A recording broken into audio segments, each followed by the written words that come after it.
Well, good morning to one and all. It is 12 minutes past 7 in the morning here in Thailand. Yes, I woke up early this morning and I felt like doing this video. Great, eh? It's an interesting question actually that was asked during the Q&A session of my PM versus CM gig for PMI Zimbabwe a few weeks ago now. It was from an Augustine Kubara, who is a senior project manager for a company called URBUNTU, which is a company focused on small town real estate and housing markets. What did Augustine ask? As I said, interesting question. Where do we go as PMI? A separate qualification or broadening of the current qualifications? In relation to change management, of course, he's asking the question. Wow. Now, here's an opportunity for me to give my own personal, candid opinion of the PMI and change management. That's why I'm red for danger. No, not really. Yes, I'm going to be a bit contentious, maybe, and even a bit confrontational, maybe. But hey ho, what the hell? You know me. Let's give it a go, shall we? Boom, here we go. All right. For those that don't know, let me first give you a quick summary of the main professional bodies that look after project management and change management, because I think this is really quite relevant to the question and my answer. So, project management first. Sorry, I got a bit of an itchy nose. I might sneeze. There is the Project Management Institute, of course, the PMI, headquartered in the USA, who say they are the leading professional association for project management and the authority for a growing global community of millions of project professionals and individuals who use project management skills. Fair enough? Okay. Then there is the Association for Project Management, who are in the UK. They're a British professional organisation for project and programme management. It is the largest professional body of its kind in the United Kingdom. Moi, yes, I'm still a member, a fellow actually, would you believe, even though I'm a change manager. Okay, change management up next. There is the Association of Change Management Professionals, again, headquartered in the USA, who say they are the leading resource for the global community of individual change management practitioners. I know them well. I've had a few dealings with them, and I've got quite a few ACMP members, part of my LinkedIn network. Then there's the Change Management Institute, headquartered way across the other side of the globe in Australia, who say they are also a global independent not-for-profit association of change professionals, and was created by and is operated by members for members. Again, I know them well, I've had dealings with them, I've got quite a few people who are CMI members in my massive connections on LinkedIn, nearly hitting 10,000 now. And finally, there's ProSci, but ProSci are not a professional body. They're actually a trainer, change management trainer. And they say they're passionate about helping your organisation build effective change management capabilities. They combine, or they say we combine, scientific principles and a focus on the people side of change, to deliver superior training programs, maintain the world's largest body of change management knowledge, and ensure exceptional customer experience. Wow, sounds good, doesn't it? I'm a member of none of them, apart from the not the APMG, the Association of Project Management in the UK. I'm not a member of the ACMP or the CMI. I've never been ProSci trained, or I've never been trained in any change management, to be honest. Before I go on, let me just say that I consider, in a way, these bodies kind of foster an ecosystem of value protectionism and revenue creation over and above cross-functional cooperation and knowledge sharing. Yeah, it's a bold statement, but I hope you understand what I'm trying to get at. Yeah, they're all very individual bodies who kind of want to look after themselves and kind of don't really want to get involved with other bodies either. Self-protectionism, I think. Okay, enough of that. So let's now focus on the question. It's about time, isn't it? Sorry, Augustine. Where do we go as the PMI? A separate qualification or broadening the current qualifications? Well, the PMI churns out PMPs like shelling peas from a pod, to be honest, at a ridiculous level of regularity. But I'm not so sure of the quality. Now, please forgive me, I'm not being critical of the PMI, absolutely not, because I say the same about change management practitioners and their certifications as well. Those of you who know me will know that.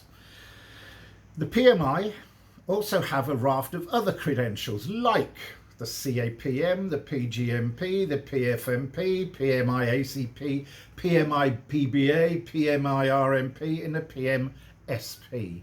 Now, please don't ask me what they all are because I haven't really looked into them in any great detail, so I wouldn't be able to answer you anyway. Given all of these certifications and the fact that we have the CCMP from the ACMP, accreditation from the CMI, also the ProSci certification, plus many other change management qualifications, should the PMI even consider a separate or broadening of certification for change management? Yeah, but if I remember correctly, and my brain isn't what it used to be, what I said during the PMI Zimbabwe Q&A was maybe my leaning is toward a separate certification because all of the other PMI certifications were already well established. I think I called it the change management for project management, or, you know, as an abbreviation, let's call it PMI-COCM, shall we? Just for a laugh. This does not necessarily have to go down to a detailed level, but provide just enough knowledge to give project managers the necessary understanding of change management and what it can do or how it can be aligned with project management and add value and exponentially increase the success of a project. If, of course, project managers want to get a more in-depth understanding of change management, they can also always do one of the ACMP or the CMI or ProSci certifications that I mentioned above. I've seen quite a few. I've got quite a few connections that are PMPs and CCMPs, etc. So, you know, it's not out of scope. Do it. Right. I think that's sort of kind of answered the question, but I'd like to just widen the debate, if I may. One thing I do feel quite strongly about, and I think I've mentioned this plenty of times before, is the emphasis that's placed, that PM Box 7 places on change management.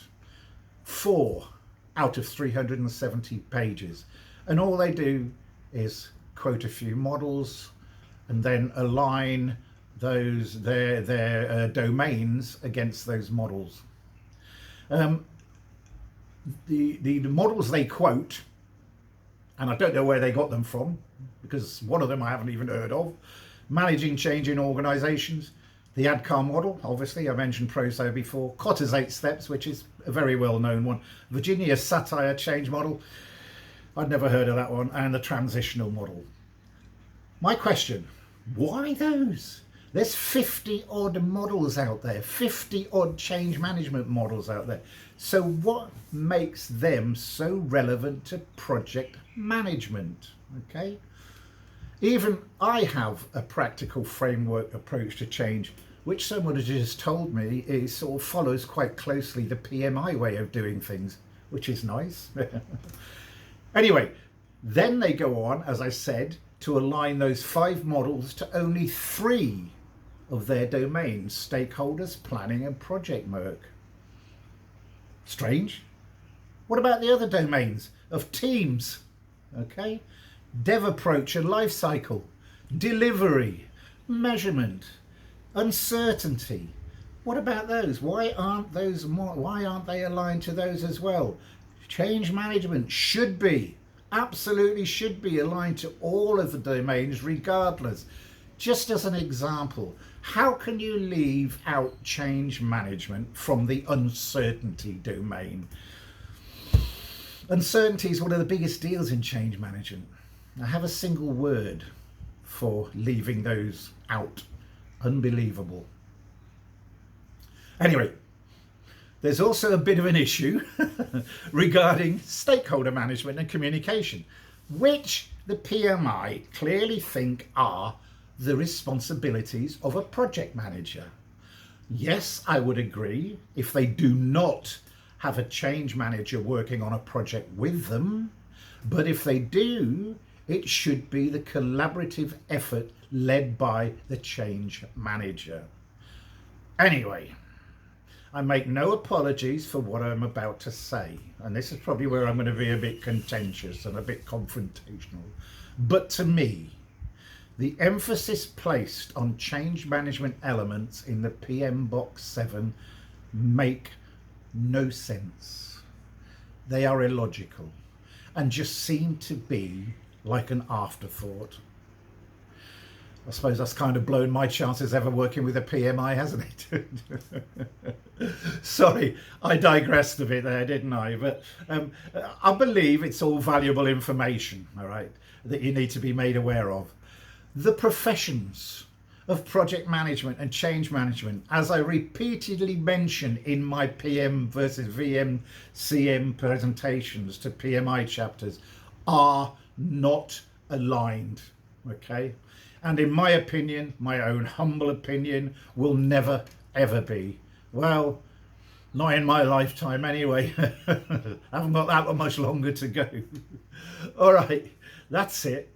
Thank you for listening. Oh, sorry, whoa. No, tell a lie. I nearly forgot my sales pitch. Oh no, forgetting my sales pitch. If you, as a project manager, want to learn more about the basics of change management, then let me teach you through my Fundamentals of Change Management course. It's 8 modules of 2 hours each with a flexible schedule to fit with your own circumstances. And I'm offering a 20% discount to members of the PMI. Just to give you an idea of the feedback I'm getting about the course leader, 96% positive. About the course content, 93% positive. About the course outcomes, 93% positive.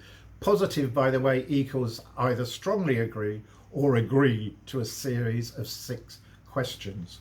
Oh, and other PMPs who have gone through my course have applied to the PMI for PDUs and have been awarded 16. Right, I'm going to end this video now. But there's something, no, I'm not going to end it now because there's something else I've noticed. Oh my goodness. Doing things early in the morning isn't good for me. There's one thing I've also noticed before I finish. The PMI now seem to be calling project managers change makers. That's interesting. Very interesting to say the least, after everything I've said earlier on. Anyway, now I will definitely finish. I hope I wasn't too direct and contentious. You know, deep down inside, I'm a nice guy really. So thanks for listening, and I'll see you next time.